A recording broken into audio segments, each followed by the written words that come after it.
नमस्कार, आप देख रहे हैं न्यूज इंडिया। आपके साथ मैं हूं निदा अहमद। बुलेटिन की शुरुआत करेंगे बड़ी खबर के साथ। आपको बता दें कि पश्चिम बंगाल हिंसा से जुड़ी इस वक्त की बड़ी खबर, जुलूस में हथियार लहराने वाला शख्स गिरफ्तार किया जा चुका है। सुमित शाह को हावड़ा पुलिस ने गिरफ्तार कर लिया है। तो बिहार के मुंगेर से युवक की गिरफ्तारी हुई है। तो अहम खबर, बड़ी खबर आपको हम बता रहे हैं। दरअसल जो जुलूस निकला था, जिसमें जो शख्स हथियार लहरा रहा था, उस शख्स को पुलिस ने धर दबोचा है और सुमित शाह इस शख्स का नाम बताया जा रहा है, जिसको हावड़ा पुलिस ने अब फिलहाल अपनी गिरफ्त में ले लिया। देखिए, ये है वो तस्वीरें जब ये जो शख्स है जुलूस निकल रहा था, उसी जुलूस में ये हथियार लहरा रहा था। बकायदा इसके हाथ में बंदूक गन जो है वो देखी जा सकती है। और इसके बाद वहीं उसी दौरान किसी ने वीडियो बनाई और वो वीडियो जब सामने आई तो उन्हीं वीडियो के फुटेज के आधार पर इस शख्स की गिरफ्तारी हो पाई है। तो जुलूस में हथियार लहराने वाला शख्स गिरफ्तार किया है। सुमित शाह इसका नाम है, जिसको हावड़ा पुलिस ने धर दबोचा है और बिहार के मुंगेर से इस युवक की गिरफ्तारी हुई है।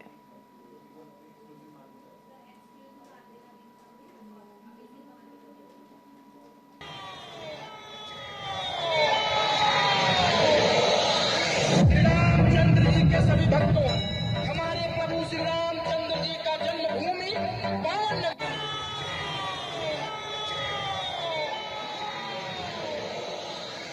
रामचंद्र जी के सभी भक्तों, हमारे प्रभु श्री रामचंद्र जी का जन्मभूमि पावन। तो ये शख्स जो तस्वीरों में नजर आ रहा है, हावड़ा हिंसा का आरोपी है ये, और जिसे अब फिलहाल गिरफ्तार कर लिया है और इसके गिरबान तक कानून के हाथ जो है वो पहुंच चुके हैं। क्योंकि आपको बता दें कि सुमित शाह को आप देख सकते हैं, ये वही शख्स है जो उस दिन रामनवमी के जुलूस के दौरान इसके हाथ में हथियार जो था वो दिखाई दे रहा था। गन दिखाई दे रही है साफ साफ यहाँ पर। तो हावड़ा हिंसा का आरोपी फिलहाल गिरफ्तार हो चुका है। तो सुमित शाह इसका नाम है, जिसको हावड़ा पुलिस ने धर दबोचा है, गिरफ्तार कर लिया है। तो अहम खबर, बड़ी खबर, बिहार के मुंगेर से इस शख्स की गिरफ्तारी हुई है, इस युवक की गिरफ्तारी हुई है।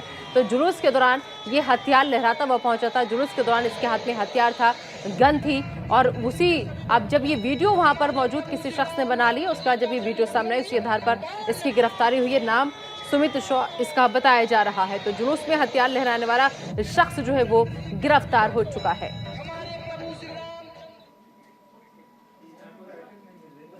चलिए आगे बढ़ते हैं। एक और बड़ी खबर, बिहार में हिंसा प्रभावित इलाकों में सद्भावना यात्रा जो है वो निकाली गई और सद्भावना यात्रा में सभी समाज के लोग जो है वो शामिल हुए। बिहार शरीफ में ये सद्भावना यात्रा निकाली गई। बिहार शरीफ में फिलहाल हालात जो है वो सामान्य हो रहे हैं। तो बिहार से ये अहम खबर, जहां पर आपको बताने कि लगातार पिछले दिनों हमने देखा कि कैसे बवाल जो था वो थमने का नाम नहीं ले रहा था, लेकिन आज वहां के जो लोग हैं, जो स्थानीय निवासी हैं, उन्होंने यहाँ पर सद्भावना यात्रा जो थी वो निकाली। क्योंकि बिहार शरीफ में अब हालात जो है वो सामान्य है, यही मैसेज देने की कोशिश इन समाज के लोगों की तरफ से की गई। हिंसा प्रभावित जो इलाके थे, वहां पर सद्भावना यात्रा जो थी बिहार के अंदर निकाली गई। और इस यात्रा में अच्छी बात यह रही कि सभी समाज के लोगों ने बढ़ चढ़ कर हिस्सा लिया। सभी समाज के लोग इस सद्भावना यात्रा का हिस्सा बने। तो बिहार शरीफ में फिलहाल सद्भावना यात्रा जो है वो निकाली गई है। तस्वीर आपको हम दिखा रहे हैं और इस यात्रा में सभी समाज से जुड़े लोगों ने हिस्सा लिया, क्योंकि हर कोई चाहता है कि अब बिहार में जो बवाल है वो भी किसी भी तरह से बस थमे। लिहाजा आज हिंसा प्रभावित इलाकों में सद्भावना यात्रा जो थी वो निकाली गई। तो बिहार में अलग अलग पिछले काफी दिनों से बिहार सुलग रहा था। पत्थरबाजी, बमबारी की खबरें सामने आ रही थी और किस तरह से पूरा राज्य का माहौल जो था वो बिगड़ा था, ये भी आपको हमने दिखाया था। लेकिन अब कैसे कुछ लोग हैं जो चाहते हैं कि शांति व्यवस्था दोबारा से कायम हो, चाहते हैं कि बिहार में जो स्थिति थी, जो तनावपूर्ण स्थिति थी, उसको खत्म किया जाए, शांति बहाली की जाए।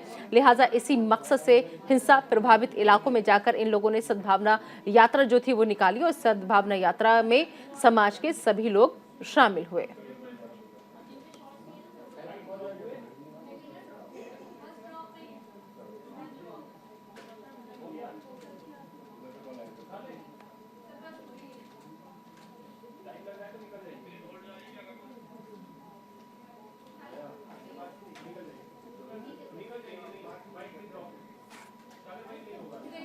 और चलिए आगे बढ़ते हैं और अगली खबर दिल्ली से अहम, जहां पर आपको बता दें कि दिल्ली में पोस्टर वॉर लगातार जारी है। आम आदमी पार्टी के खिलाफ अब बीजेपी ने पोस्टर लगा दिए हैं। जी हां, बीजेपी नेता आशीष सूद ने ये पोस्टर लगवाए हैं और इन पोस्टर पर लिखा है कि डिग्री तो बहाना है, केजरीवाल को भ्रष्टाचार से ध्यान हटाना है। तस्वीरें आपको लगातार हम दिखा रहे हैं कि किस तरीके से दिल्ली में पोस्टर वॉर जो है वो लगातार जारी है।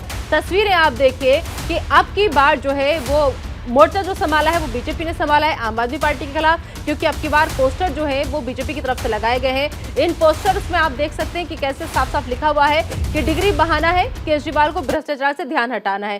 पीएम की डिग्री के सवाल पर बीजेपी का ये जवाब इन पोस्टर्स के जरिए सामने आया है। बीजेपी नेता है आशीष सूद जिन्होंने ये पोस्टर लगवाए हैं और आपकी तरफ से पहले पोस्टर जो थे वो लगाए गए थे और उसी के जवाब में अब ये पोस्टर जो है वो लगाए गए हैं। तो दिल्ली में आप और बीजेपी में पोस्टर वॉर जो है वो लगातार जारी है। तो दिल्ली में इन दिनों भारतीय जनता पार्टी और आम आदमी पार्टी के बीच में पोस्टर वार जो है वो चल रहा है और सबसे पहले आम आदमी पार्टी ने मोदी हटाओ देश बचाओ का पोस्टर लगाया। इसके बाद एक एक कर दोनों पार्टियां कई पोस्टर लगा चुकी हैं, लेकिन अब इसी कड़ी में एक ये नया पोस्टर जो है वो और ज्यादा जुड़ गया है। तो आम आदमी पार्टी द्वारा लगातार उठाए जा रहे पीएम मोदी की डिग्री के सवाल पर भारतीय जनता पार्टी ने आज अपने कार्यालय के बाहर पोस्टर चिपकाकर इसका जवाब दिया है और साथ ही मुख्यमंत्री पर भी यानी दिल्ली के मुख्यमंत्री अरविंद केजरीवाल पर जमकर निशाना साधा है।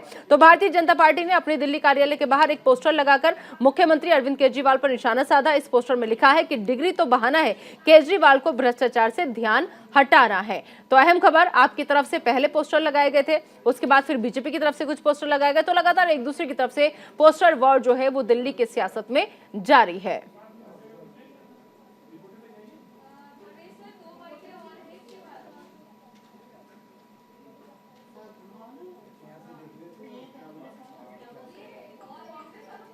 इस खबर पर ज्यादा बातचीत के लिए आइए सीधा रुख करेंगे हमारी सहयोगी मनीषा का, जो इस वक्त हमारे साथ जुड़ गए हैं। मनीषा, दिल्ली में पोस्टर वॉर लगातार जारी है। पहले आम आदमी पार्टी ने इसकी शुरुआत की, उसके बाद लगातार एक दूसरे की तरफ से और आज एक बार फिर से बीजेपी ने ये पोस्टर जो है वो लगाए हैं, जिसमें अब बीजेपी साफ साफ ये कह रही है पीएम मोदी की डिग्री को लेकर जो आम आदमी पार्टी लगातार हमलावर है, अरविंद केजरीवाल कई सवाल उठा रहे हैं, लेकिन अब बीजेपी इन पोस्टर्स के जरिए ये कहना चाह रही है कि डिग्री बहाना है, केजरीवाल को भ्रष्टाचार से ध्यान हटाना है। इन पोस्टर्स पर आम आदमी पार्टी की कोई प्रतिक्रिया? मनीषा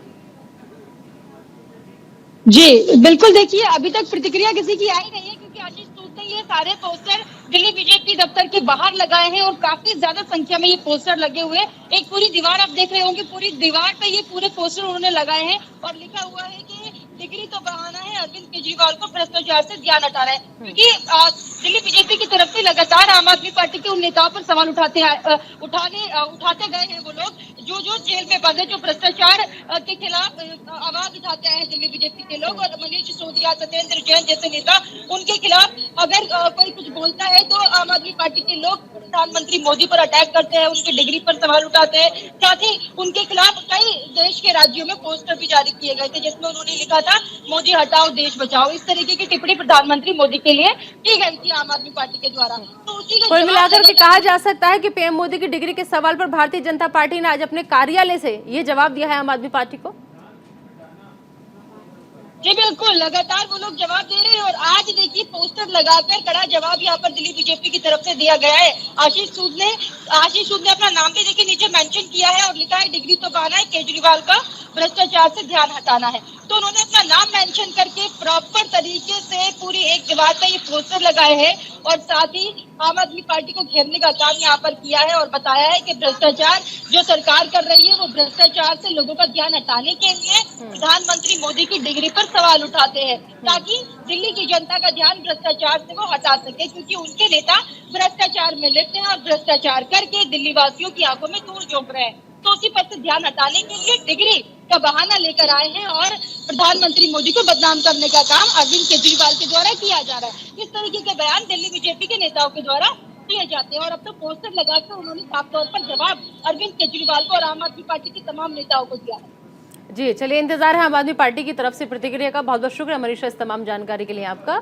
और देखिए किस तरीके से जो पोस्टर वार है दिल्ली में वो लगातार जारी है। आम आदमी पार्टी के खिलाफ बीजेपी ने पोस्टर लगा दिए हैं। बीजेपी नेता आशीष सूद ने ये पोस्टर लगवाए हैं जिसमें साफ साफ लिखा हुआ है कि डिग्री तो बहाना, केजरीवाल को भ्रष्टाचार से ध्यान हटाना है। और चलिए आगे बढ़ते हैं और अब बात कर लेते हैं राहुल गांधी की।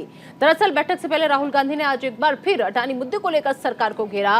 क्या कुछ कहा राहुल गांधी ने वो हम आपको सुनवाएंगे, क्योंकि राहुल गांधी आज जब बैठक करने जा रहे थे, क्योंकि आज उनकी अहम बैठक थी और उसके बाद जब वहां पर मीडिया कर्मी जो थे वो भी तैनात कहाँ थे वो भी मौजूद थे जब उन्होंने सवाल पूछा, तो आज एक बार फिर से वो अडानी पर निशाना साधते हुए नजर आए। और इस बीच एक और बड़ी खबर आ रही है, आपको बता दें कि कांग्रेस की केंद्रीय चुनाव समिति की बैठक जो है वो लगातार जारी है। जिस बैठक का जिक्र हम कर रहे थे, तो दिल्ली में कांग्रेस मुख्यालय में ये अहम बैठक हो रही है। कर्नाटक विधानसभा चुनाव को लेकर रणनीति बनेगी, उसमें उम्मीदवारों के नामों पर भी अंतिम मोहर जो है वो लग सकती है। तो कर्नाटक विधानसभा चुनाव के लिए उम्मीदवारों के नामों पर अंतिम मोहर लगाने के लिए आज कांग्रेस की केंद्रीय चुनाव समिति की बैठक जो है वो लगातार जारी है। कांग्रेस सीसी की बैठक दिल्ली के पार्टी मुख्यालय में हो रही है और इससे पहले कांग्रेस ने 224 सदस्यीय कर्नाटक विधानसभा के लिए अपने 124 उम्मीदवारों के नामों की घोषणा की थी। कर्नाटक विधानसभा चुनाव के लिए उम्मीदवारों के नामों को तय करने के लिए कांग्रेस की केंद्रीय चुनाव समिति की पहली बैठक 17 मार्च को दिल्ली पार्टी मुख्यालय में हुई थी।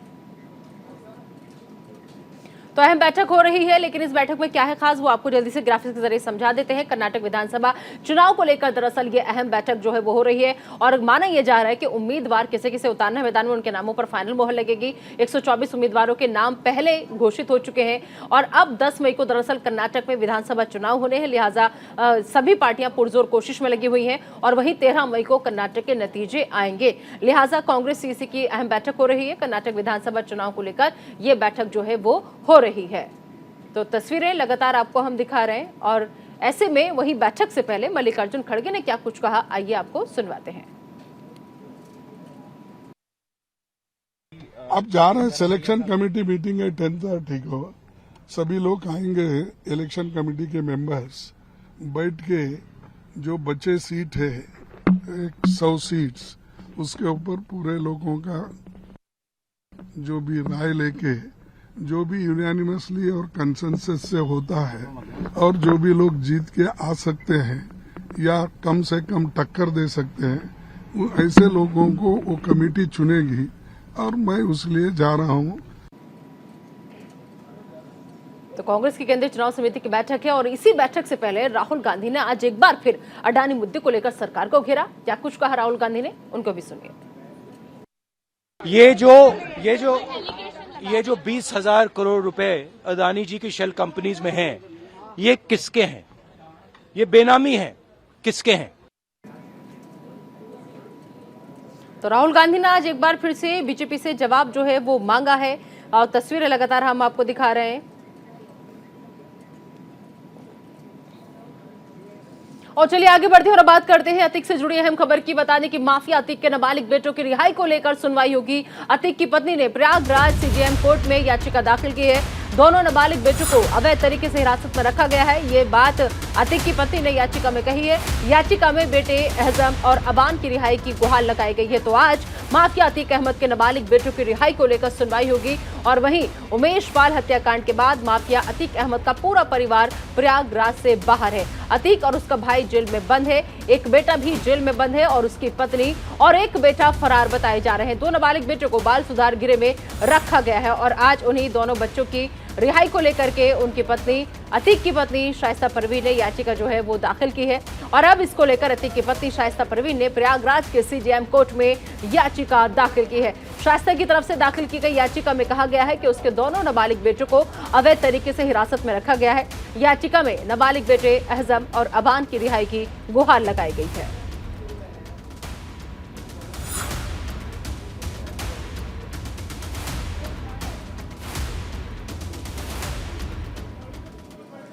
और इस खबर पर ज्यादा बातचीत के लिए सीधा रुक करेंगे हमारे सहयोगी राहुल मिश्रा का, जो इस वक्त प्रयागराज से हमारे साथ जुड़ चुके हैं। राहुल, आज अहम सुनवाई होनी है। अतीक की पति ने प्रयागराज सीजेएम कोर्ट में याचिका दाखिल की है। सबसे पहले अपडेट की सुनवाई कितने बजे होनी है? जी, आपसे बताते हैं कि जो अतीक औरत तो उन्होंने जो सुनवाई की अपील करी है वो यही कोर्ट है हमारे सामने, हम अपने दर्शकों को दिखाना चाहेंगे। कोर्ट में आज जो है उसकी पेशी 2 बजे की है लमसम। अभी में हम उसी कोर्ट परिसर में खड़े हुए हैं। की प्रशासनिक अमला है, किस तरह से यहाँ छावनी बनाए हुए, उसी को देखने के लिए हम यहाँ खड़े हुए हैं और अपने दर्शकों को दिखाना चाहते हैं कि आज कोर्ट परिसर में जो है, जबकि आज कहीं मंगलवार और छुट्टी का कुछ छुट्टी भी बताया जा रहा है, छुट्टी भी है और हनुमान जयंती के कारण वहीं पर आज जो है चहल पहल अभी भी है और जो उसकी जो पेशी है 2 बजे तक होगी। जी। और ऐसे में अगर हम बात करें अतीक की फैमिली की तरफ से, तो कोई सीजीएम कोर्ट में पहुंचा है क्या? परिवार का कोई सदस्य, कोई रिश्तेदार? बता दें कि उसकी एक बहन सही पर जो अभी जो सूत्रों में चला कि बहन जो आ रही है, बकाया परिवार का देखो, परिवार का सदस्य कहीं न कहीं सब के सब मुलजिम है, वो भागे घूम रहे हैं क्योंकि गलत किए हैं। उमेश पाल का जो हत्या हुआ है आज प्रयागराज, पहले संगम नगरी के नाम से जाना जाया करता था कि संगम नगरी है, लेकिन आज वही प्रयागराज जो है उमेश पाल हत्याकांड को लेकर के पूरी सनसनीखेज बन चुकी है, उसी नाम से जाना है। वो उसे देखते हुए कहां से यहाँ पे आ नहीं सकते, क्योंकि अगर आएंगे तो पुलिस कहीं न कहीं एसटीएफ और पुलिस लगी हुई है पूरे परिवार के पीछे, क्योंकि गलत है इसीलिए पीछे लगी हुई है, इन्हें कोई दिखाई नहीं दे रहा। जी ठीक है, चलिए राहुल, आप नजर बनाए रखिए, आपसे अपडेट लगातार हम लेते रहेंगे। फिलहाल इस तमाम जानकारी के लिए आपका बहुत बहुत शुक्रिया। चलिए आगे बढ़ते हैं और अब बात कर लेते हैं मध्य प्रदेश की। मध्य प्रदेश में विधानसभा चुनाव में अब 6 से 7 महीने ही दूर हैं और ऐसे में नेता अपने समर्थकों को एकजुट करने में लग गए हैं। पूर्व मंत्री और टीकमगढ़ जिले के जतारा से बीजेपी विधायक हरिशंकर खट्टी का एक वीडियो सामने आया है, जिसमें वो सरयू नदी में खड़े होकर पार्टी कार्यकर्ताओं को आगामी चुनाव में छल कपट नहीं करने और चुनाव में धोखा नहीं देने की शपथ दिलाते हुए नजर आ रहे हैं।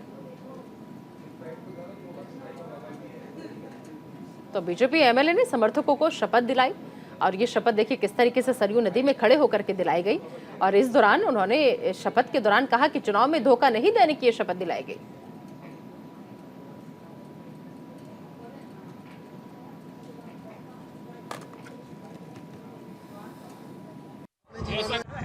सरजू भैया अपने जीवन में अच्छे आदमियों से जुड़े, हे सरजू भैया हम अपने जीवन में ऐसा काम करें। हे सरजू मैया, हम आपके साथ चुनाव में कोई छलछंद नहीं करेंगे, आपके साथ चुनाव में कोई छलछंद नहीं करेंगे।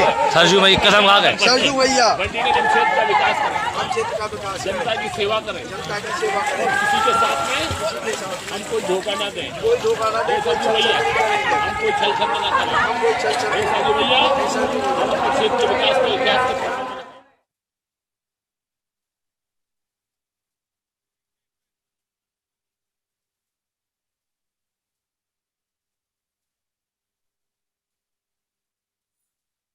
को शपथ दिलाए।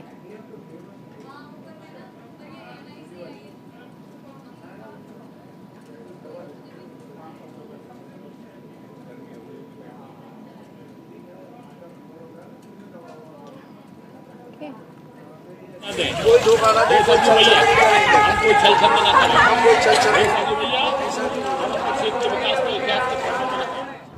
हे सरजू भैया अपने जीवन में अच्छे आदमियों से जुड़े, हे सरजू भैया हम अपने जीवन में ऐसा काम करें। और चलिए बढ़ते हैं आगे। राजस्थान से इस वक्त की बड़ी खबर का रुख कर लेते हैं। राजस्थान से इस वक्त की बड़ी खबर राइट टू हेल्थ आंदोलन से जुड़ी ये बड़ी खबर है। दरअसल प्राइवेट डॉक्टर्स का आंदोलन जो है वो खत्म हो चुका है। सरकार और डॉक्टर्स के बीच 8 मांगों पर सहमति बन गई है। तो राजस्थान से इस वक्त की ये बड़ी खबर राइट टू हेल्थ आंदोलन से जुड़ी अहम खबर है। जो प्राइवेट डॉक्टर्स है जो आंदोलन कर रहे थे, उनका आंदोलन फिलहाल खत्म हो चुका है। बता दें आपको कि सरकार और डॉक्टर्स के बीच 8 मांगे ऐसी हैं जिन पर फिलहाल सहमति बन गई है और 8 मांगों पर सहमति बनने के बाद राइट टू हेल्थ आंदोलन जो है वो फिलहाल खत्म हो चुका है। तो प्राइवेट डॉक्टर्स का आंदोलन खत्म हो चुका है। अहम खबर राजस्थान से, जहां पर आपको बता दें कि ये डॉक्टर्स लगातार हड़ताल पर थे, अपनी मांग मनवाना चाहते थे, लेकिन फिलहाल खबर यह है कि सरकार से 8 मांगों पर सहमति जो है वो बन गई है। तो राइट टू हेल्थ आंदोलन से जुड़ी ये इस वक्त की बड़ी खबर है। प्राइवेट डॉक्टर्स ने अपना आंदोलन खत्म कर दिया है। डॉक्टर्स का आंदोलन खत्म हो चुका है।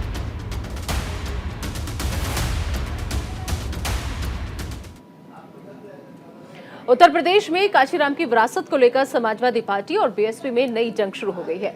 सपा ने काशीराम की विरासत पर अपना दावा ठोका तो बीएसपी की बेचैनी बढ़ गई। सपा बीएसपी में चल रहे टकरार को लेकर हमारे सहयोगी विवेक तिवारी ने सपा के राष्ट्रीय महासचिव स्वामी प्रसाद मौर्य से खास बातचीत की। सुनिए। हमारे साथ स्वामी प्रसाद मौर्य जी हैं, राष्ट्रीय महासचिव हैं समाजवादी पार्टी के, बसपा के एक समय में बहुत बड़े नेता थे। स्वामी प्रसाद जी, आप तो कांशीराम जी के साथ काम किए हुए हैं, उनकी जो विरासत है उसको लेकर के जो सियासत चल रही है, और ख़ास तौर पर बसपा का जो ट्वीट आया है कि समाजवादी पार्टी ने बहुत अपमान किया मानवर कांशीराम का, क्या कहेंगे आप? देखिए, पहली बात तो महापुरुष कोई भी हो, वो किसी एक की निजी प्रॉपर्टी नहीं होती है। मानवर कांशीराम जी ने अपनी विरासत सुश्री बहन मायावती जी को सौंपी थी, लेकिन मानवर कांशीराम साहब की कसौटी पर वो खरी नहीं उतरी। नतीजा हुआ कि मानवर कांशीराम जी के न रहने पर आज बसपा की क्या दुर्दशा है, ये किसी से छिपा नहीं है। और जब समाजवादी पार्टी के राष्ट्रीय अध्यक्ष अखिलेश यादव ने स्पष्ट कर दिया कि हम डॉक्टर अंबेडकर, डॉक्टर लोहिया के विचारों के को लेकर के साथ साथ चलेंगे, और चूंकि नेताजी और मानवर कांशीराम साहब ने 93 में सपा बसपा का गठबंधन किया था, तो इत्तेफाक से आज वो दोनों नेता हमारे बीच में नहीं है, न मानवर कांशीराम जी हैं, न नेता मुलायम सिंह यादव जी हैं। तो स्वाभाविक रूप से हम सब मिलकर के डॉक्टर अंबेडकर, डॉक्टर लोहिया, मानवर कांशीराम जी, नेता मुलायम सिंह यादव जी की सभी नेताओं की इस विरासत को हम सब मिलजुल करके आगे ले जाएंगे, परवान चढ़ाएंगे। कैमरामैन सुंदरम के साथ मैं विवेक तिवारी, न्यूज इंडिया, लखनऊ। तो स्वामी प्रसाद मौर्य को आप सुन रहे थे। फिलहाल इस बुलेटिन में अभी के लिए इतना ही। आप दीजिए इजाजत, लेकिन बने रहिए न्यूज इंडिया के साथ।